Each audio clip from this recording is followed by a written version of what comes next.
It's now my privilege to introduce this afternoon's student speaker. Daniel Gala is graduating today, and he's brought many family and friends with him. Daniel is graduating today from both the College of Liberal Arts and Sciences with a bachelor's degree in communication and a Bachelor of Science in Mathematics from the Swenson College of Science and Engineering. Daniel, I'd like to congratulate you on receiving your degrees from two of our colleges here at UMD and congratulate you on your many accomplishments. Please step forward. Daniel.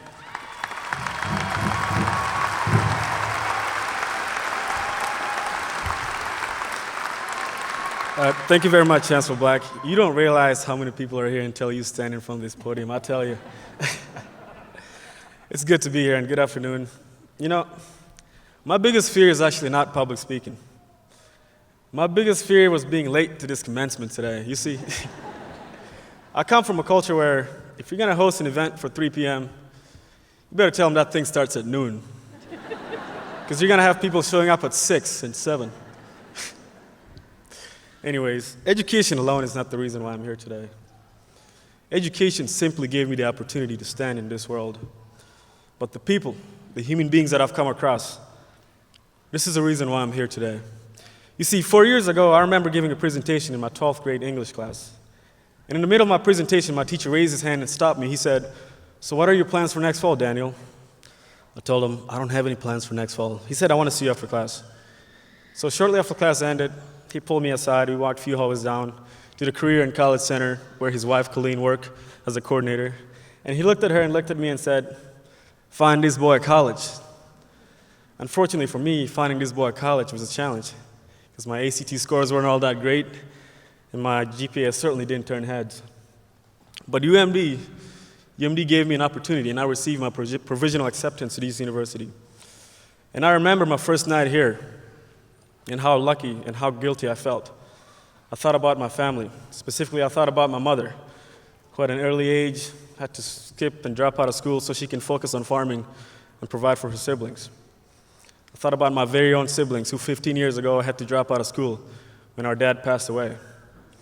And then I thought about myself and how lucky I was to be given this opportunity at this thing called college. And as I began to think about these things, I felt alone. Lonely in the sense that I was about to go on a journey I would have to overcome on my own. You see, but I was never alone. As a tutor, I was exposed to other narratives that reflected my own life. I once had an underclassman student emailed me requesting for private tutoring. He told me he hasn't been to class in 2 weeks and felt lost. Although he was well aware that UMD offers free tutoring to all students, he would rather invest the money on a private tutor where he felt his needs would be met. I told him, "Look, dude, I don't want you to pay me to help you. Here are my tutoring hours. Come, and I'll help you." Similarly, I had another young man who 3 years ago dropped out of school, and 2 years later he was back to give it a second try. He told me his disability has made it very hard for him to excel in his courses without the need for some sort of accommodation. He was a very shy kid, but he felt comfortable around me as I did around him too. I had the privilege to work with him for like 2 semesters, and the last time I checked, he's scheduled to graduate sometimes next year. You see, these are some broken narratives. These narratives don't get a whole lot of recognition in our culture. We do not endorse failure. But these narratives ask for one thing and one thing only. You see, we live in an individualistic culture, a culture characterized by the premises of I, of me, myself. It's all about my goal. It's all about my future and my endeavor. Folks, in such culture, the emblem of success is buried beneath the grounds of a competitive arena. And in such arena, we're taught to compete against one another in a way that deteriorates our love for each other. And in the middle of that competition, we often forget the most important element that unites us, which is family. You see, my experience with immigration has taught me something very valuable about this universal family I'm telling you about. I was a refugee, and as a refugee, when you flee your home to journey to this country, you submit to the fact that somewhere along the road, your presence will be unwanted and unnoticed.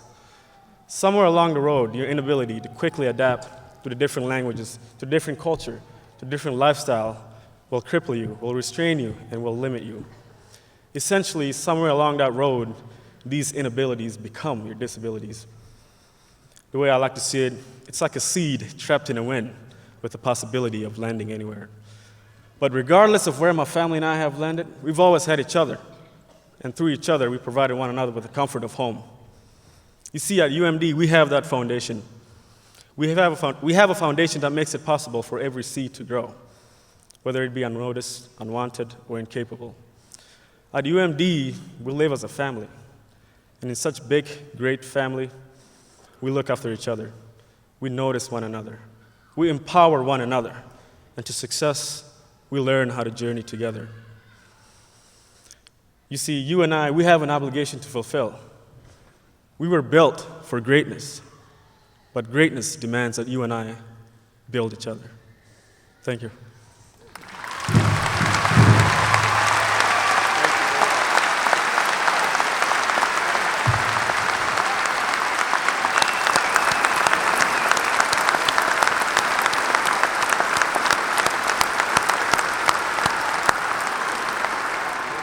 Yeah, that's why we're in this business of higher education. And just one of thousands of examples of the incredible students we have at UMD. Thank you so much, Daniel. Thank you for your incredible remarks.